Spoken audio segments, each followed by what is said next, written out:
오늘 우리가 읽은 이 말씀을 가지고 하나님의 부흥이라는 제목으로 함께 말씀을 나누도록 하겠습니다.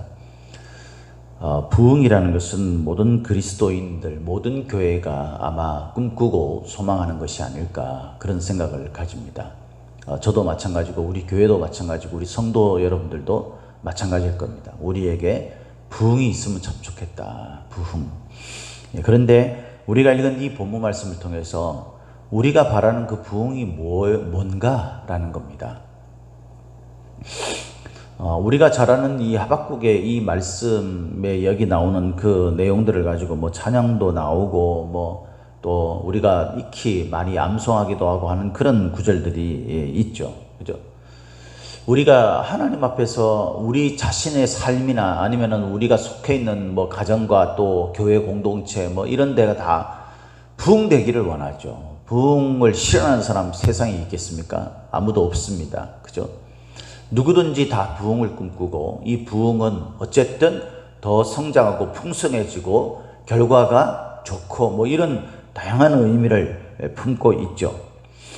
우리가 이 11월 달 한 달 동안에 욥을 통해서 인생에 부딪히는 인생에 만나는 수많은 그 고난과 그 역경 속에서 우리가 어떤 하나님을 향한 믿음을 가져야 하는가 이 부분에 대해서 우리가 함께 좀 철학적 인생이라는 것은 어떤 것이고 그 인생 속에서 우리가 어떤 가치관과 어떤 관점을 가지고 살아야 하는지 이런 부분들에 대해서 좀 우리가 나눴습니다.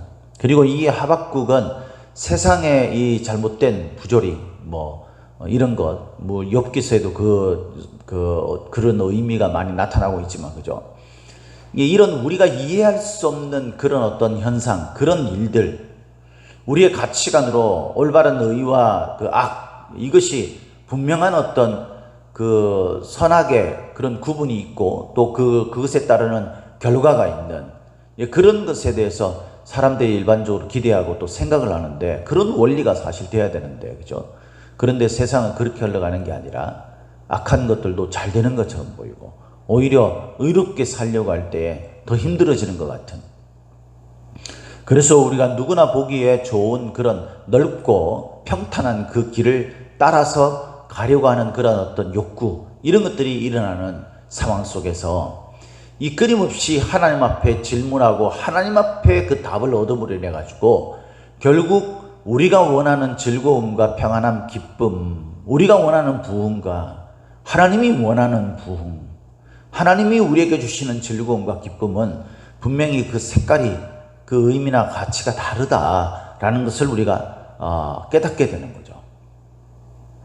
그게 오늘 본문 말씀의 그 의미 아니겠습니까? 내용 아니겠습니까? 그죠? 하박국 전체를 통해서 결론으로 이렇게 쓰여져 있는 이 3장에서 말하는 것이 전반부에는 우리가 부흥을 꿈꿉니다. 소망합니다. 라는 이야기를 합니다.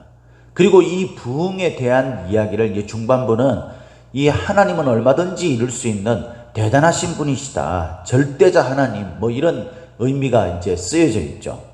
그리고 이제 제일 마지막 부분에 비로소 하박국 선지자가 또 욥이 나중에 그렇게 되는 것처럼 진짜 하나님이 우리에게 주시는 그 부흥의 의미를 깊이 깨닫게 되고 이 주변에 우리가 세상의 눈으로 보이는 어떤 그런 것들로 인해서 우리가 기쁨을 얻고 평안을 얻고 이것이 부흥이다라고 말하지 않게 되는 참된 진리의 깨달음이 있게 되는 그런 결론으로 이 마무리가 되죠. 시기오노스에 맞춘 선지자의 기도라라고 말하는 것은 한마디로 이야기하면 찬양입니다. 이 시기오노스라는 것은 시편에도 이렇게 많이 나오는 그런 시편에도 나오는 그 용어고 시가연이라는 그런 그 용어의 복수형이라고 볼 수 있어요. 이거에 그러니까 시가연이라는 말이 시편에 많이 나오죠. 그게 이제 노래의 어떤 한 형태라고 쉽게 이야기하면 그런 것으로 생각하면 됩니다. 뭐 애가 또는 뭐 만가라고 그렇게 이야기를 하기도 하는데 이런 것들을 가지고 이제 악기를 연주하는데 이제 변주가 되고 뭐 이런 것으로 추측을 합니다. 뭐 그때 쓰여진 것이니까 지금 정확하게 뭐다 이렇게 말하기는 좀 어렵지만 그런 것입니다. 중간중간에 나오는 이제 셀라라는 것은 뭐냐면 추임새 같은 거죠. 쉽게 이야기하면은 그 운율을 맞추기 위해서 뭐 그렇게 하는 거라든가 뭐 이런 근데 이 노래를 지금 이 하박국 선지자가 부르는 거예요. 이 부르는데 이제 2절에 보면 하나님에 대한 이야기를 듣고 정말 너무 놀랐습니다. 어떤 점에서 놀랐을까요? 하박국 전체를 흐르는 게 그거였잖아요.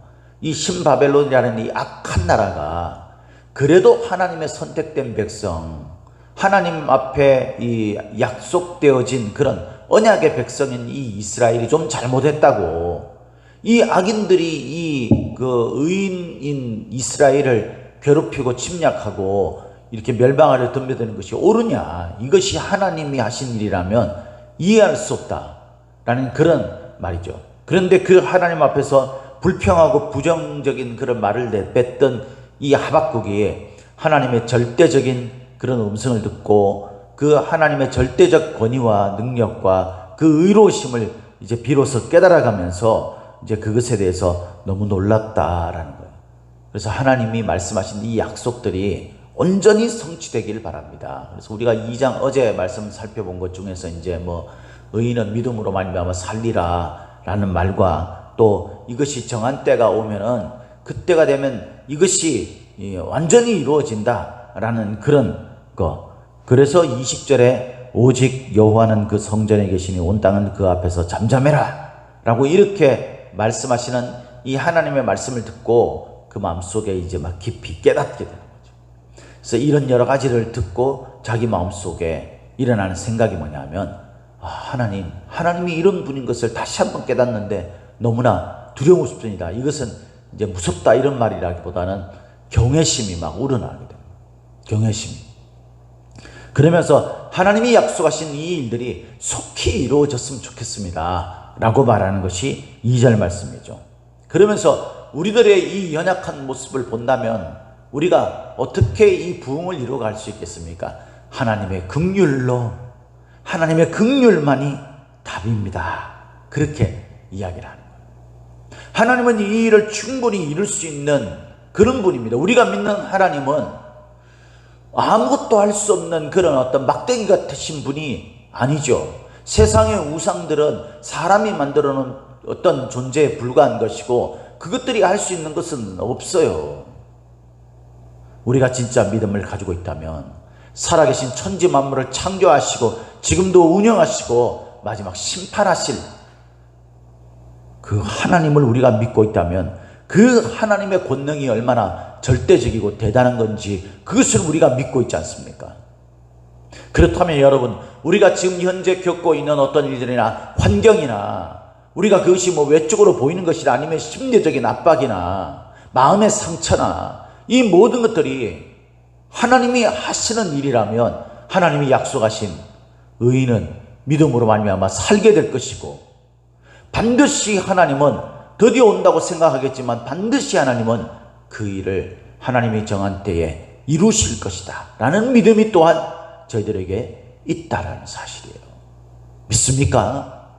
우리가 그것을 믿는다면 여러분, 우리의 억울함도 해소될 것이고 우리가 생각하고 꿈꾸는 하나님의 나라와 그 영광이 우리에게 임하는 것을 보게 될 것이고 마침내 우리가 수고한 것이 헛수고가 되지 않게 될 것입니다.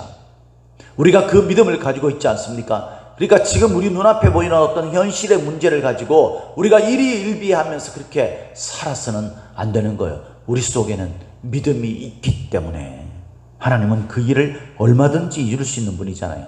하나님이 하시지 못하는 영역이나 하나님이 하시지 못하는 일들이나 하나님이 하시지 못하는 시간은 없는 것입니다. 3절에 대만에서부터 오시며 거룩한 자가 바란산에서부터 온다라는 말은 에돔의 변두리, 이게 이제 대만이에요. 대만. 그리고 바란산이라는 것은 미디안과 이집트 사이에 있는 그 광야, 뭐 거기에 있는 산, 이런 산들을 말하는 거죠. 그러니까 팔레스타인 이스라엘이 보는 그 전역, 거기에서 이런 일들이 일어나게 된다. 하나님의 영광이 보여지게 된다라는 그런, 하나님의 영광이 하늘을 덮었고 그의 찬송이 세계에 가득했다. 해와 달도 바다의 물들도 하나님 앞에서 감히 그 빛을 드러내거나 그 위험 있는 소리를 낼 수 없다라고 이야기합니다. 그러면서 하박국이 우리가 너무나 좋아하는 말씀이 나오잖아요. 이 고백을 드리게 되죠. 그죠? 그게 뭡니까? 비록 무화과나무가 무성하지 못하며 포도나무 열매가 없으며 감람나무에 소출이 없으며 밭에 먹을 것이 없으며 우리의 양이 없으며 외양간에 소가 없을지라도, 그리스도인의 신앙 고백, 없을지라도. 예. 여러분, 무화과나무가 무성하지 못하면 결국 어떻게 돼요? 무화과나무에 예수님께서 이 잎사귀만 무성하고 그냥 열매가 없었어요. 그러니까 저주했잖아요. 근데 이 잎사귀조차 무성하지 못해요. 그러면 뭐 어떻게 되겠어요? 하나님 앞에 저주받고 결국 멸망하는 것밖에 없는 거예요. 포도나무에 열매가 없어요. 우리가 그 열매를 보고 안다 그랬지 않습니까?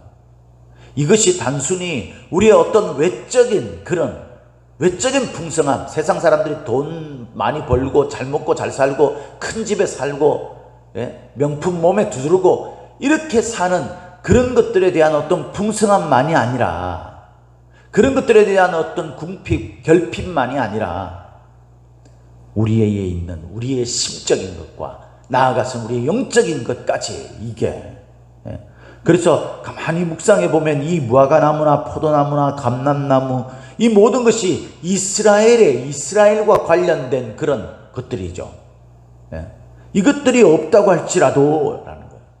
하나님 앞에서 우리의 믿음이 얼마나 연약합니까? 여러분, 우리가 날마다 눈만 감고 하나님 앞에 정말 올바른 생각을 가지고 기도하는 사람이면 누구나 먼저 깨닫는 게 뭡니까? 우리의 믿음이 너무 부족하다. 내가 진짜 형편없는 자구나. 이걸 너무 많이 깨닫잖아요. 저 역시도 마찬가지예요. 근데 여러분, 우리의 연약함을 아시는 하나님인 줄 믿으시기를 예수님 이름으로 축복합니다. 우리가 가지고 있는 우리의 외적인 결핍, 돈도 없고 우리는 뭐 남들 앞에 내세울 만한 것도 없어요. 뭐 잘난 것도 없고요. 잘할 수 있는 재능도 부족합니다. 물론 각자가 가지고 있는 재능도 있겠죠. 비교를 해보면은 저 사람에 비해서 나는 그런 부분이 훨씬 떨어지는 거야. 그래서 내가 이거 가지고 뭐 누구한테 뭐 내세울 만하겠어요? 할 만한 게 없어요. 그런 우리의 어떤 외적인 모습이나 우리의 마음은 어떻습니까, 여러분? 우리가 좀 멘탈이 좀 강하면 참 좋겠는데, 예? 그러면 뭐 어떤 풍파가 몰아치고 어떤 소리가 들리고 어떤 것들을 만난다 할지라도 우리가 좀 흔들릴 수 있겠죠. 그런데 다시 힘을 내고 용기를 내고, 그래, 내가 이것과 싸워 이겨야지, 막 이러면서 나가면 참 좋지 않겠습니까? 그런데 여러분, 우리가 그렇습니까? 우리 멘탈이 얼마나 유리 멘탈인지, 예? 뭐 가만 무슨 일이 있으면 우리 상처받고 시험 들고, 예? 의심하고 우리 믿음이 흔들리고 희미해지고 뭐 해면 되겠나 이런 생각이 들고, 이런 것들로 온통 우리의 일생이 여러분 왔다 갔다 하는 게 저와 여러분들의 인생 아닙니까, 여러분? 사실 누구한테 뭐 난 믿음 있다 이렇게 말하기도 부끄러운 거예요. 예? 내가 무슨 직분자다, 내가 목사다 이렇게 말하는 것도 사실 부끄러운 게 저와 여러분들의 모습 아니겠습니까? 우리들의 그런 심리적인 상태나 우리의 영적인 부분들은 어떻습니까, 여러분? 하나님이 보실 때 우리가 믿음 가지고 사는 사람입니까? 고난을 자처하고 헌신되고 충성되고 하나님 뿐입니다 이렇게 고백하는 자예요? 너무 여러분 이런 이야기하면 우리가 지구멍에라도 숨고 싶은 그런 우리의 연약한 믿음 아닙니까, 여러분? 그런 것들이 포함된 게 27절 말씀이에요. 우리의 외적인 부분만이 아니라 가진 게 없어요. 우리의 마음도 너무 부족해요. 의지도 부족합니다. 우리의 영적인 것도, 우리의 믿음도 연약해요. 그런데 여러분, 이 하박국처럼, 욥처럼 끊임없이 하나님 앞에서 그 문제를 찾으려고 하는 겁니다. 끊임없이 하나님의 긍휼을 요구하는 겁니다. 끊임없이 하나님 앞에서 우리의 불평을 내놓고 우리의 연약한 모습을 내놓고 우리가 끊임없이 하나님 앞에 엎드리게 되면 이 모든 것들이 없을지라도 언젠가 하나님이 주시는 부흥을 맞이하게 되는 겁니다. 이 부흥이 무엇입니까? 하나님으로 말미암아 즐거워하는 거예요. 하나님으로 말미암아 기뻐하는 거예요. 이 즐거워하다라는 말이 알라츠라는 말인데, 이 말의 뜻이 뭐냐면요, 막 기뻐서 날뛰면서 춤을 추면서 막 그런다라는 거예요. 기뻐하리로다 라는 이 말도 흥겨워하다 막 그런 거예요. 우리가 이런 게 없고 우리 믿음도 부족하고 우리의 멘탈도 약하고 이렇게 된다고 할지라도, 그럴지라도 하나님 앞에서 답을 찾으려고 하는 자, 하나님의 언약 백성인 이스라엘 백성, 얼마나 타락한 삶을 살았습니까? 그럼에도 불구하고 그 언약의 끈을 어떻게든 붙잡고 있을 때에 하나님이 이것을 주신다는 거예요. 뭐요? 아무것도 없어도 상관없어요. 마음속에 이상하게 평안과 기쁨이 임하기 시작합니다. 콧노래가 흥얼흥얼 거리게 됩니다.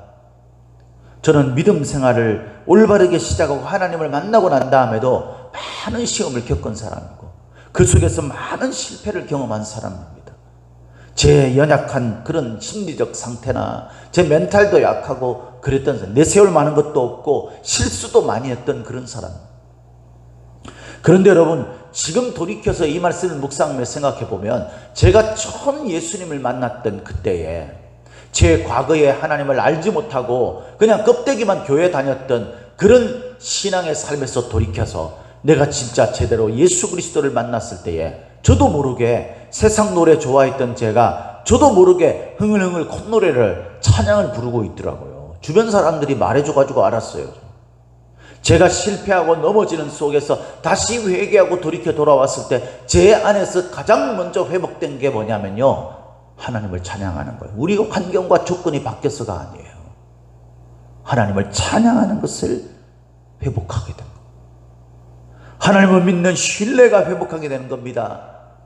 그로부터 우리의 결핍이 채워지게 되고요, 우리의 만족이 일어나게 되는 거예요. 하나님만으로 나는 만족한다라고 말할 수 있게 되는 거예요. 그때 우리가 높은 산일지라도 나의 발이 사슴과 같이 되어서 그것을 뛰어다니는, 여러분 높은 절벽에 거기서 이렇게 아슬아슬한 절벽에 희한하게 거기서 막 달려가고 있는 그런 그 양들, 이런 것들을, 사냥들을 많이 보지 않습니까?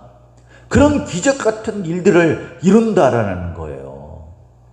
이것이 뭡니까? 하나님이 말씀하시는 부흥이에요. 우리의 부흥은 우리 눈에 보는 거 외적인 것이지만 하나님의 부흥은 하나님과의 관계 속에서 기쁨을 찾는 겁니다. 하나님과의 관계 때문에 세상에 모든 연약함들이 있고 나의 공격이 있고 그것을 위축되는 것이 있고 심란한 것이 있다 할지라도 하나님이 주시는 즐거움과 기쁨으로 이상하게 콧노래가 나오고 찬양이 나오는 것이 바로 하나님이 우리에게 말씀하시는 부흥. 우리가 이 부흥이 수년 내로 있기를 원합니다라고 말해요. 우리 교회가, 우리 성도들이, 우리의 삶 속에 우리의 가정이 이 부흥이 곧 일어나기를 예수님의 이름으로 축복합니다. 축복합니다.